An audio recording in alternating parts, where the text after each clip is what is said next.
Nossa matéria de soteriologia, vamos aqui, ó. Jesus, tá bem? Eu gosto dessa matéria porque ela fala muito de Jesus, né? Jesus é o recurso de ampla defesa que os humanistas advogam em favor dos ímpios condenados ao inferno. Ele zerou a conta dos ímpios antes mesmo que nascessem e lhes manifestou a mesma graça abundante que aos salvos. E por que os ímpios não se salvam? Porque a graça de Deus não os convence. Por que não são vencidos em sua impiedade? Cristo responde, quer dizer, a gente está aqui.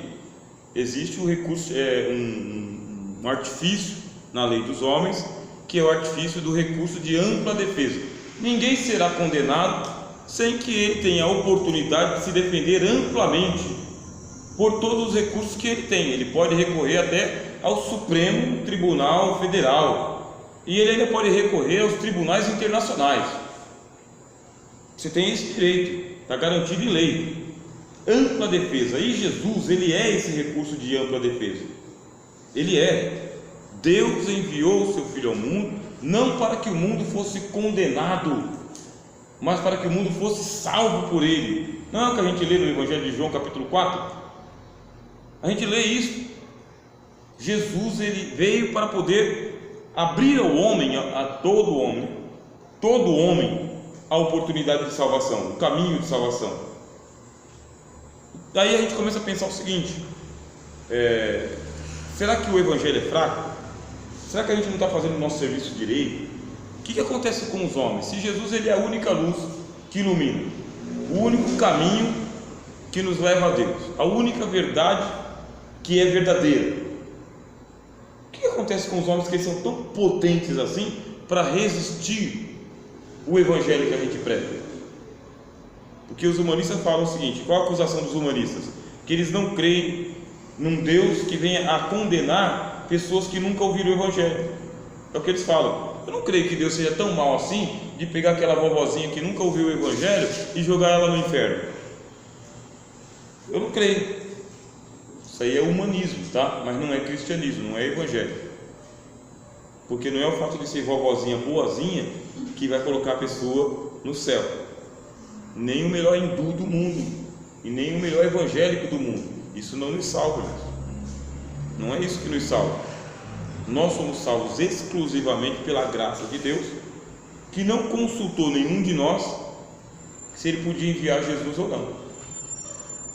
Foi um concerto entre ele e o Pai. Eu vou salvá-los. É só Cristo que salva. Não consultou os anjos e não consultou os pecadores, e não consultou os salvos também. Então a gente pergunta o seguinte: por que os ímpios não se salvam? Se ele é o recurso de ampla defesa, por que a graça de Deus não convence os filhos dos crentes que estão afastados do Evangelho? Pai servindo o Evangelho, mãe servindo o Evangelho, e os filhos tudo indo para a balada, para o crime, para a homossexualidade, para a vida sem Deus. Por que as pessoas têm força para resistir à graça? Aí o Cristo, ele responde, palavra do Evangelho: vós sois de baixo, eu sou de cima. Vós sois deste mundo, eu não sou desse mundo. Não é um acordo, meu. Salvação não é acordo entre Deus e o pecador. Não é um contrato, faça a tua parte e eu faço a minha. Não é um diálogo entre Deus e os homens.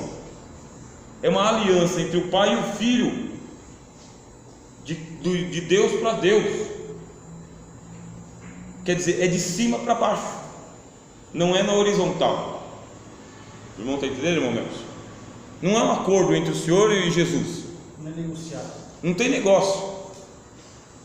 O plano da salvação é assim, ele é unilateral. Unilateral porque é de cima para baixo. Vós sois de baixo. Vocês estão aqui na masmorra. Vocês lembram da aula passada que a gente viu? Está todo mundo na masmorra do pecado? Todo mundo perdido. Deus está fazendo um favor, por sua misericórdia, de vir a esse mundo perdido, para assumir os nossos pecados, rasgar a cédula de dívidas e nos colocar num patamar superior. Um favor que Ele nos faz. Eu sou de cima, vocês são de baixo. Eu não sou desse mundo, vocês são desse mundo. Então não é acordo, não é um diálogo, não é um contrato. Aqui é uma aliança entre o Filho de Deus e Deus. E nessa aliança a gente entra de graça. Olha que bem. Na aliança entre Deus e o Filho, você entra de graça. Você não paga nada. Você não paga voto, você não paga promessa, você não paga nada. Você entra a convite. Quando você está entrando a convite, Jesus contou uma parábola. O reino dos céus é semelhante a um rei que deu uma festa e enviou o convite aos nobres, mas os nobres não quiseram. Nobre é aquele que merece. Por mérito ninguém quis, ninguém entendeu. Aí ele pegou os seus servos e falou: saiam pelos valados, pelas esquinas e encham a minha casa. E pegou todo mundo que encontrou e colocou, ainda tinha lugar. Aí mandou ir pelos guetos, sabe, pelas favelas, pelos antros de perdição, e colocou todo mundo para dentro. Só que nessas festas é o seguinte: existia um vestíbulo. Antes de entrar no palácio do rei, existia um vestíbulo. Então nesse vestíbulo as pessoas iam lá, pegavam a roupa de gala e entravam para a festa.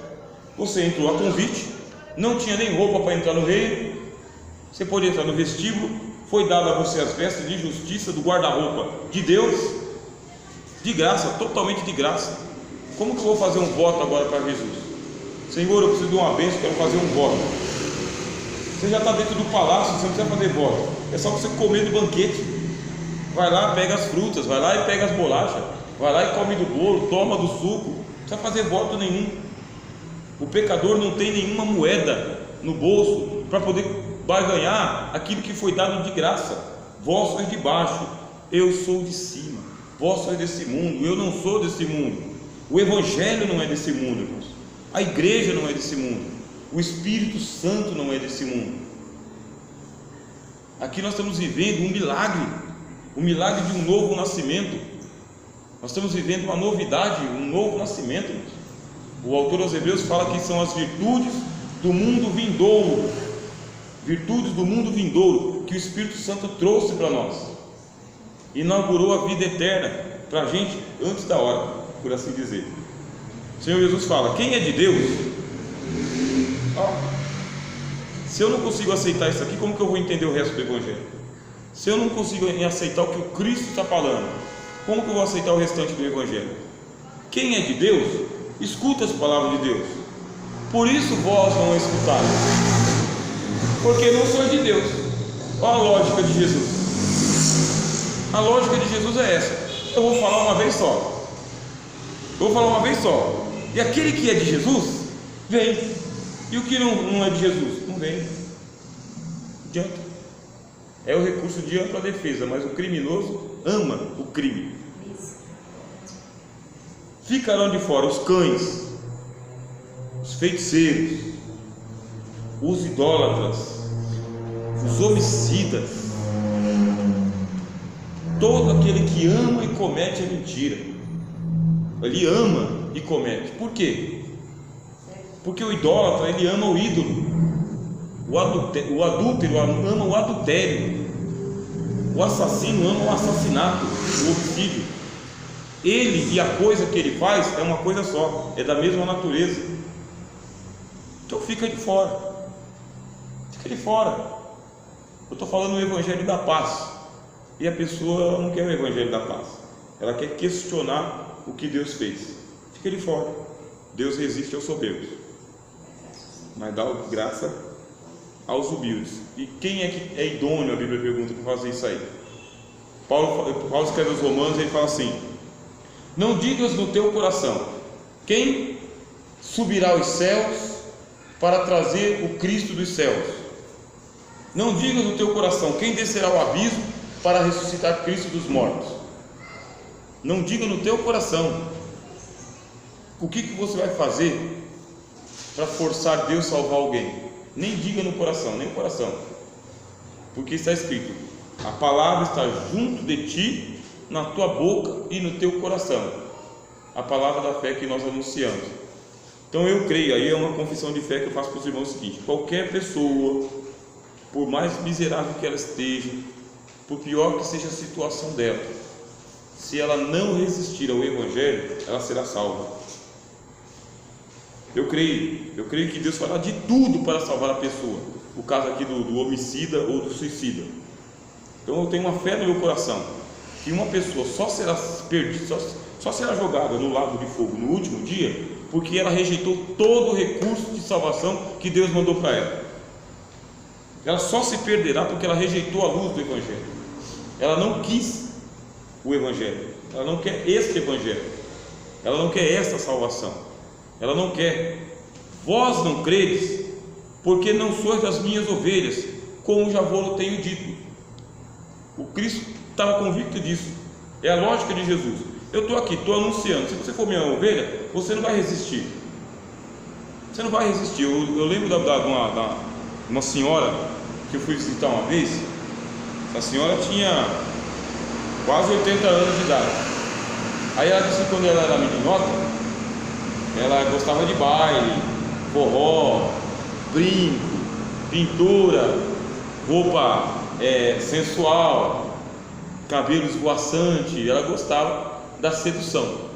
E ela disse que ela via os crentes passando e torcia o nariz. Eu não gostava. Estava indo para os bailes, né? Até que um dia ela ouviu um grupo de crentes assim. Eu acho que eu já contei esse testemunho uma vez, acho que lá no Ilho, se eu não me engano. Aí ela ouviu o Evangelho. Um grupo de crentes estava num escampado, que é interior, né? Cantando o hino 15. Ela disse, cantando o hino 15, um violeiro lá com aquela viola das antigas, né? Foi na cruz. Aí ela sentiu um puxão no coração, ela sentiu um baque no coração. E aí ela foi sendo atraída para perto de onde os crentes estavam cantando. E os crentes cantando, foi na cruz, onde um dia eu vi meu pecado castigado em Jesus. E ela foi se aproximando dos crentes e começou a sentir vergonha do batom, do brinco, do cabelo esvoaçante e da roupa sensual que ela estava. Ela começou a sentir vergonha e começou a passar a mão assim, ó, tirar o batom, tirar o brinco, pensando que não, essa mulher caiu de joelhos aceitando a Jesus, praticamente sem o pessoal fazer o apelo. Se converteu e nunca se desconverteu. Não colocou a cabeça para fora da janela para ver o que estava passando lá no mundo. Ela foi chamada pelo Evangelho uma vez só e atendeu uma vez só. Então o Evangelho é o poder de Deus, que ele começa a incomodar o coração do pecador. Você fala de Jesus e vai embora, e deixa Jesus lá, porque isso começa a martelar a consciência dele. As minhas ovelhas ouvem a minha voz. Ouvem a minha voz. Vós não credes, porque não sois das minhas ovelhas, como já vos tenho dito. Quem é que vai ser condenado? Como que eu vou ter dó do Judas? Eu não posso ter dó do Judas. Eu não tenho dó do Judas porque ele é o filho da perdição, como dizem as Escrituras. A Bíblia diz que ele era o filho da perdição. Por isso que ele pegou a corda, colocou no pescoço e se matou. Filho de Deus não pensa em suicídio, irmãos. Filho de Deus não pensa em suicídio. Não significa que não tem o desejo de partir e estar com Cristo, que é muito melhor. Disse o apóstolo Paulo, não foi? Tem o desejo de partir e estar com Cristo, que é muito melhor. Elias passou por um estado que ele falou: Senhor, eu não sou melhor que meus pais, mata-me. Jó passou por isso aí: mata-me, Senhor. Por que se dá fôlego ao desalentado? Jó passou por isso também. Quer dizer que o desejo de partir por causa da angústia, isso acontece. Mas nenhum de nós vai pegar uma árvore e vai dar um tiro na cabeça. Nenhum de nós vai colocar remédio dentro d'água para poder tentar o suicídio. Nem Baygon, nem ratumim, nem corda no teto, sabe? Nem pular da ponte, nem se jogar para debaixo do caminhão. Tem pastores por aí afora que estão se matando. Ué, o Senhor Jesus fala: as minhas palavras não penetraram em você, não? Filho de Deus não se mata. Meu Deus. Filho de Deus não se mata. Ora a Deus. Quem é que está trazendo esse espírito de morte, sabe? Atazanando a alma dos crentes para eles quererem se suicidar. O diabo. Ele vem para roubar, para matar e para destruir. É ele que vem para colocar uma obsessão pela morte. Então o que faço eu quando eu percebo que o diabo está vindo? Resistir ao diabo, ele fugirá de vós. Jesus é espírito de vida. Quando eu ouço um crente falando de eu quero morrer, então vem aqui, filho, vamos ler o Evangelho. Vamos ler o Evangelho. Para mim o viver é Cristo. Vive para Cristo. Preencha a tua consciência com as coisas de Deus. Preencha o teu tempo com as coisas do reino de Deus. Se ocupa com as coisas do Espírito, porque o Espírito é espírito de vida, não é espírito de morte. Aí a gente repreende toda a obra de Satanás, repreende todo o pensamento do diabo. Não é possível. Veio esse, tá vindo aí, a gente está vendo a pastora não sei o que se matou, o pastor não sei o que se matou, filho de não sei quem se matou. Aí recentemente aí a menina que ia lá no programa de televisão se matou, mas Deus recolheu a alma dela e colocou num bom lugar. Não é evangelho. Não é evangelho. Nenhum de nós tem essa autorização para tirar da própria vida. Mas o pessoal lá na arena, eles pegavam e eles eram mortos, quer dizer, mas aí eles não se suicidavam, eles eram martirizados. Martírio não é suicídio, meus irmãos. Martírio, você é martirizado, você é morto. O próprio Cristo, ele foi morto por mãos dos romanos. Ele não pegou uma faca e degolou o pescoço, ele não pegou o martelo e bateu na própria mão, ele foi sacrificado. Então a gente não pode confundir. Por isso a gente tem que ler bastante o Evangelho e pedir a Deus misericórdia. A gente está vendo que tem um monte de crente aí que pensa em suicídio, mas a gente garante aquele negócio que eu já falei para os irmãos aqui: buscarão a morte fugirá deles, tá? Buscará a morte e o Cristo não autorizará a morte vir para ceifar. Isso é o mistério do reino. Bom, perguntas?